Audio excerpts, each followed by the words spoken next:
तो प्यारे बच्चों, आज मैं आपके साथ हिंदी में डिस्कस करता हूं यह दंतुरित मुस्कान। तो सबसे पहले बच्चों, आपको यहाँ पे हेडिंग डालनी होगी। हेडिंग है आपकी यह दंतुरित। दंतुरित। दंतुरित। बच्चों, दंतुरित सुन करके ऐसा लगता है जैसे सुबह सुबह कोई दंतमंजन करके आया है, लेकिन ऐसा नहीं। दंत मंजन तो बच्चों आप समझते ही होंगे, जैसे आप कोलगेट से करते हैं ना, वैसे ही बच्चों उसी को कहते हैं दंत मंजन। चलिए बच्चों, यह दंतुरित मुस्कान। सबसे पहले बच्चों यहाँ पे लिखा है कवि ने, है ना। कवि ने लिखा है कि तुम्हारी यह दंतुरित मुस्कान मृतक में भी डाल देगी जान। तो बच्चों, ऐसे सुन करके लगता है कवि ने कहा है कि उसकी मुस्कान काफी कातिलाना है। क्या है? कातिलाना, जान ले लेगी ऐसे लगता है। तो बच्चों, लेकिन अगर हम पढ़ें तो देखें क्या है। दंतुरित का मतलब बच्चों अर्थ होता है, सारे बच्चे भाई ध्यान दें। दंतुरित का अर्थ होता है बच्चों बच्चे के नए नए निकले दांत। सारे बच्चे भाई ध्यान दें। दंतुरित का मतलब होता है बच्चों बच्चों के नए नए निकले दांत। तो ये होता है बच्चों संतुलित का मतलब। उसको आप लिख लीजिए, बच्चे के नए नए निकले दांत। ठीक है। तो बच्चों के जो नए नए निकले दांत होते हैं उसको हम लोग क्या कहते हैं? दंतुरित। तो बच्चों, इस चैप्टर में सबसे बड़ी मुसीबत ये है कि दंतुरित का मतलब ये होता है कि बच्चे के नए नए निकले दांत, तो हम उसको यहां पर चैप्टर में कहेंगे दंतुरित। और बच्चों, मृतक, मृतक मतलब तो आप समझते ही हैं, नाम से ही क्लियर है, मरा, मरा हुआ। यानी कि उदास हृदय वाला व्यक्ति, एकदम मृतक बैठा हुआ है, जैसे उसके मन में किसी के लिए भावनाएं ही नहीं है, इसलिए हम उसको कहते हैं मरा। तो उसके बाद है बच्चों धूली धूसर, यानी कि धूल मिट्टी में सने हुए, उसको हम लोग कहते हैं धूल मिट्टी में सने हुए, इसका मतलब धूली धूसर। चलिए बच्चों, अब हम लोग इसको पढ़ के समझते हैं क्या लिखा है। तुम्हारी यह दंतुरित मुस्कान मृतक में भी डाल देगी जान। यानी कि कोई बच्चा, छोटा बच्चा है, और जो छोटा जो बच्चा है वो हंस रहा है ना। तो यानी कि यहां पर कवि कहता है कि कवि को बच्चे के नए नए निकले दांतों की मनमोहक मुस्कान में जीवन का संदेश दिखाई देता है। सारे बच्चे भाई ध्यान देंगे। यहां पे इसका मतलब है कि कवि को बच्चे के नए नए निकले दांतों की मनमोहक मुस्कान में जीवन का संदेश दिखाई देता है। इसलिए वह कहता है कि है बालक, तुम्हारे नए नए निकले दांतों की मनमोहक मुस्कान तो मरे हुए व्यक्ति में भी प्राणों का संचार कर देती है। तो बच्चों, आप इस लाइन का मतलब समझे कि तुम्हारी यह दंतुरित मुस्कान मृतक में भी डाल देगी जान। यानी कि हे बालक, तुम्हारे नए नए निकले दांतों की मनमोहक मुस्कान तो मरे हुए व्यक्ति में भी प्राणों का संचार कर देती है। ठीक है। तो बच्चों, अभी मैंने इसका अर्थ काफी अच्छे से आपको समझा दिया। तो सारे बच्चों को यह अर्थ बहुत अच्छे से समझ में आ गया होगा। आगे बढ़ते हैं। आगे लिखा है, धूली धूसर तुम्हारे ये गात, छोड़कर तालाब मेरी झोपड़ी में खिल रहे जलजात। तो दैट मीन्स बच्चों, आपको समझ में आना चाहिए हम क्या बता रहे हैं। हम बता रहे हैं कि भाई कवि ने जो कहा तो कहा, लेकिन आगे कवि क्या कहना चाहता है वो आपको समझना पड़ेगा। आगे कवि कहना चाहता है कि इस मुस्कान को देखकर तो जिंदगी से निराश और उदासीन लोगों के हृदय में भी प्रसन्नता के फूल खिल उठते हैं। ठीक है। आगे देखिए बच्चों, कवि कहता है धूल से सने हुए तुम्हारे इस शरीर को देखकर ऐसा लग रहा है मानो कमल का सुंदर फूल तालाब को छोड़कर मेरी झोपड़ी में आकर खिल गया हो। वाह भाई वाह। तो बच्चों, यहां पर जो है भूली धूसर तुम्हारे ये गात, छोड़कर तुम्हारा तालाब मेरी झोपड़ी के हिल रहे जलजात। तो बच्चों आपको ये पार्ट अब समझना होगा जो हम बात बताने का प्रयास कर रहे हैं, और जितने भी बच्चे हमारे साथ जुड़े हुए हैं वो इस बात को अभी अपनी हैंड राइटिंग में लिखेंगे। तो बेटा क्या नाम है तुम्हारा?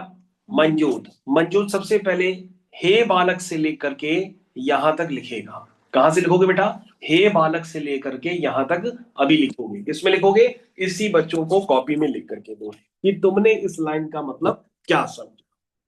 क्या समझा? तुम्हारी यह दंतुरित मुस्कान मृतक में भी डाल देगी जान। तो सबसे पहले बच्चों उस लाइन का अर्थ लिखो। सारे बच्चों को इस बात पे ध्यान देना होगा, अगर आपने शुरुआत सही कर दी है तो समझ लीजिए आपको नंबर मिल जाएगा। जल्दी से लिख डालिए। हे बालक से, अच्छी राइटिंग में लिखिएगा। सर कहाँ तक लिखिए।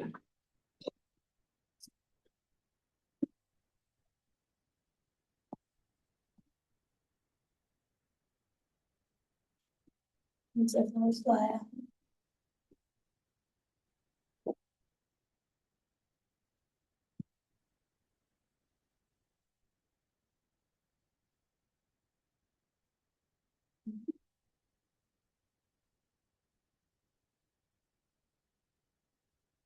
और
तो प्यारे बच्चों, ये छात्र के द्वारा लिखी गई कहानी दर दर की जुबानी।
प्यारी बच्चों, अब मेरी बारी।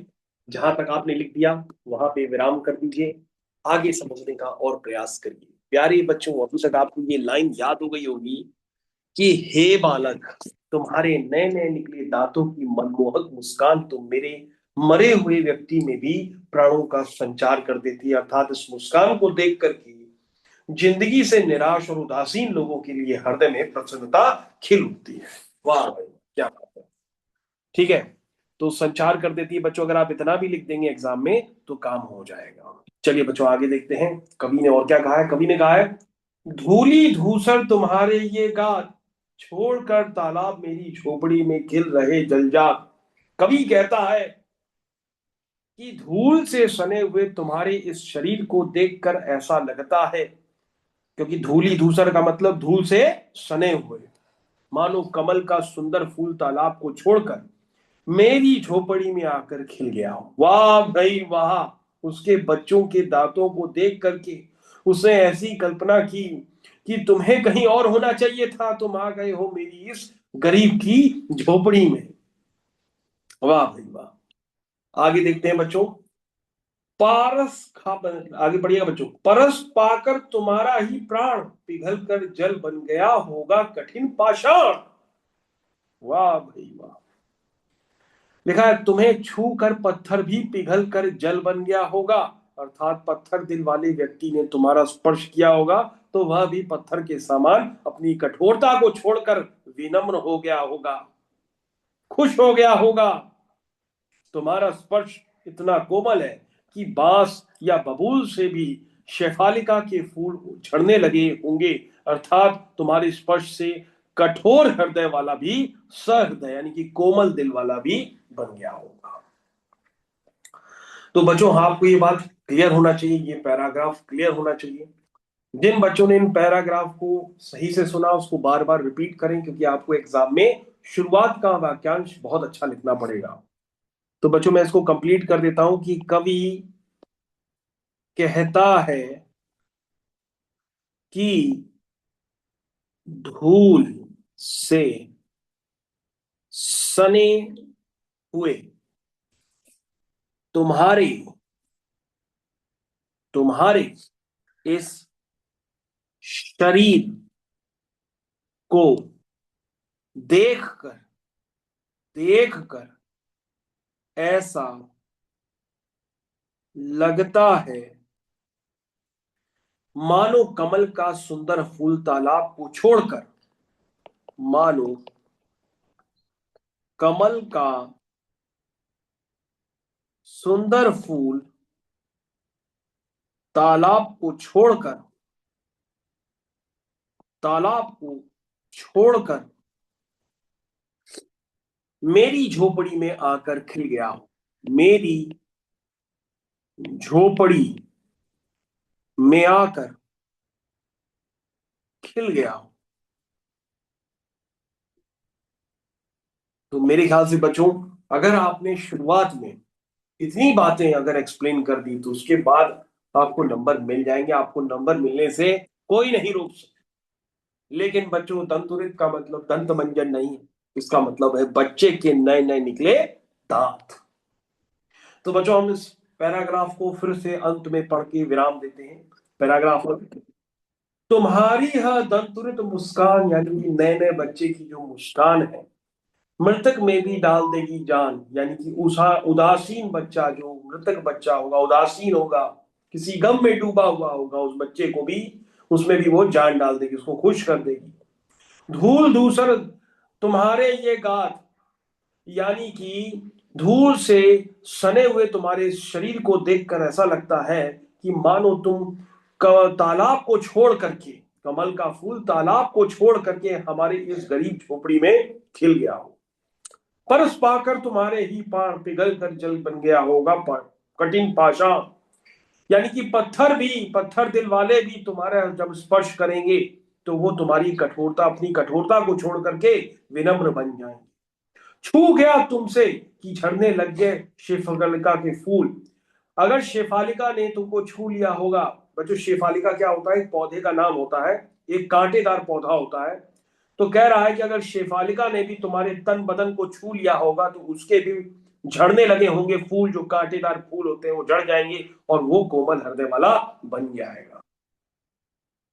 अर्थात बच्चों आपको उस पैराग्राफ को अगर आपने सही से इतना समझ के लिख दिया तो समझ लीजिए आपका काम हो गया। यही है बच्चों दंतुरित मुस्कान नागार्जुन।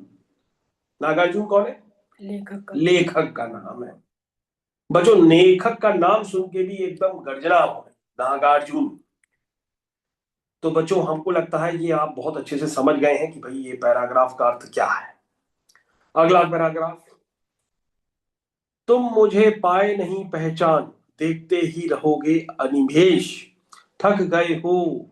आंख लू में फेर, आंख लू में फेर क्या हुआ यदि हो सके परिचित न पहली बार। यदि तुम्हारी माँ ने माध्यम नहीं बनी होती आज, मैं न सकता देख मैं न पाता जान तुम्हारी यह दंतुरित मुस्कान। लगता है कि यहाँ पर किसी को दिखाई नहीं देता है, क्योंकि यहाँ पे किसी माध्यम के द्वारा ही वह यह जान पाता है। देखते हैं बच्चों क्या होता है। कवि को बच्चे की मुस्कान मनमोहक लगती है जब बच्चा पहली बार किसी को देखता है, तो वह अजनबी की तरह उसे घूरता रहता है। इसी कारण कवि बच्चे से कहता है कि तुम मुझे पहचान नहीं पाए हो, इसीलिए लगातार बिना पलक झपकाए अजनबियों की तरह मुझे देख रहे हो। वाह भाई वाह। इसलिए कवि ने कहा है कि तुझे मुझे पाए नहीं पहचान। कवि बच्चे को कहता है तुम मेरे लिए अनजान हो, इसलिए तुम मेरे को पहचान नहीं पा रहे हो और लगातार टकटकी लगाकर लगातार देख रहे हो। इसलिए तुम मुझे पाए नहीं पहचान, देखते ही रहोगे अनिमेष। बच्चों अनिमेष का मतलब क्या होता है? बिना पलक झपकाए लगातार यदि कोई देखता है तो उसके लिए हम लोग एक कठिन शब्द इस्तेमाल करते हैं जिसका नाम है अनिमेष। ठीक है, क्या कहते हैं? अनिमेष। क्या कहते हैं? अनिमेश। अनिमेष। बोलो 4 बार अनिमेष। अनिमेश। अनिमेश। क्या मतलब होता है इसका? जब जब बच्चा किसी अनजान व्यक्ति को बिना किसी पलक पलक झपकाए देखता है। वाह भाई वाह। कवि को बच्चे की मुस्कान मनमोहक लगती है जब बच्चा पहली बार किसी को देखता है, तो वह अजनबी की तरह उसे घूरता रहता है। इसी कारण कवि बच्चे से कहता है कि तुम मुझे पहचान नहीं पाए हो, इसी कारण लगातार बिना पलक झपकाए अजनबियों की तरह मुझे देख रहे हो। कवि बच्चे से कहता है कि इस प्रकार लगातार देखते रहने से तुम थक गए होगे, इसलिए मैं तुम्हारी ओर से अपनी आंखें हटा लेता हूं। यदि तुम मुझे पहली बार में नहीं पहचान सके तो कोई बात नहीं। यदि तुम्हारी माँ तुम्हारा परिचय मुझसे न कराती, अर्थात यदि तुम्हारी माँ तुम्हारे और मेरे बीच माध्यम का काम न करती, तो तुम मुझे देखकर हंसते नहीं और मैं तुम्हारे इस नए नए निकले दांतों वाली मुस्कान को देखने का सौभाग्य प्राप्त न कर पाता। यानी कवि ये कहना चाहता है कि यदि मैं उस बच्चे के लिए अनजान रहता तो वो बच्चा टकटकी लगाकर मेरे को देखता रहता बिना पलक झपकाए। फिर कवि कहता है ये तो अच्छा हुआ हमारे बीच में एक माँ एक माध्यम है, उस माँ ने हमारा तुमसे परिचय कराया, तभी मेरे स्पर्श से ही तुम खिलखिलाहट के साथ मुस्कान मुस्कान के साथ नए नए दांतों के साथ मेरे को देखने का सौभाग्य प्राप्त हुआ और तुम्हारी हंसी को देखने का सौभाग्य प्राप्त। तो बच्चों आपका ये दूसरा पैराग्राफ अब समाप्ति के दौर पे है, इसको मैं पुनः एक बार फिर से आपके समक्ष रखता हूं। कवि को बच्चे की मुस्कान मनमोहक लगती है। यह बच्चा पहली बार किसी को देखता है तो वह अजनबी की तरह उसे घूरता रहता है। इसी कारण कवि बच्चे से कहता है कि तुम मुझे पहचान नहीं पाए हो, इसी कारण लगातार बिना पलक झपकाए अजनबियों की तरह मुझे देख रहे हो। कवि बच्चे से कहता है कि इस प्रकार लगातार देखते रहने से तुम थक गए होगे, इसलिए मैं तुम्हारी ओर से अपनी आंखें हटा लेता हूं। यदि तुम मुझे पहली बार में नहीं पहचान सके तो कोई बात नहीं। तुम्हारी माँ तुम्हारा परिचय मुझसे कराती नहीं, तो अर्थात फिर मैं तुम्हारी मुस्कान भी ना देख पाता। धन्य हो माँ जिसने तुम्हारा परिचय कराया मेरे से और मेरे को तुम्हारी सौभाग्य मुस्कान देखने का अवसर प्राप्त हुआ। तो मेरे ख्याल से बच्चों आप समझ गए होंगे कि पैराग्राफ आते ही आपको क्या लिखना होगा। अपने शब्दों में अब आप लिख सकते हैं, जरूरी नहीं है कि आप ऑल इन वन से पूरा रट करके जाएं। चलिए बच्चों तीसरा, धन्य हो माँ तुम, धन्य हो माँ तुम, धन्य तुम माँ भौ तुम्हारी धन्य। चिर प्रवासी मैं इतर मैं अन्य, इस अतिथि से प्रिय तुम्हारा क्या रहा संपर्क। उंगलियां माँ की कराती रही हैं पथ पर्क मधुपर्क। क्या लिखा है? अच्छा तुमने काट दिया है बच्चों। मधुपर्क लिखा है, मधुपर्क का मतलब होता है शहद। क्या होता है? शहद, घी, जल। चलिए बच्चों फिर से पढ़ लेते हैं। धन्य तुम माँ भौ तुम्हारी धन्य, चे प्रवासी मैं इतर मैं अन्य, इस अतिथि से प्रिय तुम्हारा क्या रहा संपर्क, उंगलियां माँ की कराती रही मधुपर्क, देखते तुम इधर कनबी मार, और होती जब की आंखें चार, तब तुम्हारी दंतुरत मुस्कान मुझे लगती बड़ी ही छविमान। आगे बढ़ते हैं बच्चों। छविमान मतलब? छविमान मतलब सुंदर, छविमान का मतलब होता है सुंदर।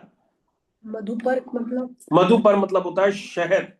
शहद। हाँ, शहद हो गया, घी हो गया, हम्म, दही हो गई, हम्म। दूध जो में समझ नहीं। मधुपर का मतलब शहद घी, क्या होता है? शहद घी दूध, शहद होता मतलब, कह सकते हैं हाँ। शहद। कवि बच्चे की मधुर मुस्कान देखकर कहता है कि तुम धन्य हो और तुम्हारी माँ भी धन्य है, जो तुम्हें एक दूसरे का साथ मिला है। मैं तो सदैव बाहर ही रहता हूँ, तुम्हारे लिए मैं अपरिचित ही रहा। मैं एक अतिथि हूँ, हे प्रिय, मुझसे तुम्हारी आत्मीयता कैसे हो सकती है, अर्थात मेरा तुमसे कोई संपर्क नहीं रहा। तुम्हारे लिए तो माँ की अंगुलियों में ही आत्मीयता है, जिन्होंने तुम्हें पंचामृत पिलाया। इसलिए तुम अपना हाथ पकड़कर मुझे तिरछी नजरों से देख रहे हो। जब तुम्हारी नजरें मेरी नजरों से मिल जाती है, तब तुम मुस्कुरा देते हो। उस समय तुम्हारे नए नए निकले दांतों वाली मधुर मुस्कान मुझे बहुत ही प्रिय लगती है। तो प्यारे बच्चों, इस अंत वाले पैराग्राफ को फिर से पढ़कर मैं आपसे समाप्ति देता हूं। फिर मैं आपको इसके नोट्स लिखवाऊंगा, यानी कि आपको पूरा पूरा भावार्थ कॉपी भी करना पड़ेगा, बिना देखे या पहली बार देख के कर लेना। तो बच्चों, अंतिम पैराग्राफ को विराम से पहले फिर से हम एक बार पढ़ते हैं। कवि बच्चे की मधुर मुस्कान देख करके कहता है कि तुम धन्य हो और तुम्हारी माँ भी धन्य है, जो तुम्हें एक दूसरे का साथ मिला है। मैं तो सदैव बाहर ही रहा, तुम्हारे लिए मैं अपरिचित ही रहा हूं। मैं एक अतिथि हूं, हे प्रिय, तुम्हारे लिए आत्मीयता कैसी हो सकती है, अर्थात मेरा तुमसे कोई संपर्क नहीं रहा। तुम्हारे लिए तो तुम्हारी माँ की अंगुलियों में ही फीलिंग है, मतलब आत्मीयता है, जिन्होंने तुम्हें पंचामृत पिलाया। इसलिए तुम लगातार उनका हाथ पकड़कर मुझे तिरछी निगाहों से देखते रहो। जब तुम्हारी नजरें मेरी नजरों से मिल जाती है, तब तुम मुस्कुरा देते हो। उस समय तुम्हारे नए नए निकले दांतों वाली मधुर मुस्कान मुझे बहुत ही प्रिय लगती है। तो प्यारे बच्चों, नागार्जुन लेखक के द्वारा लिखी गई दंतुरित मुस्कान का पूरा पाद परिचय मैंने आपको करके दे दिया। अब आपका काम यह है कि सुनने के बाद आपको उसके अभी नोट्स तत्काल प्रभाव में बनाने हैं, वो भी अपनी सुंदर अक्षरों में। धन्यवाद।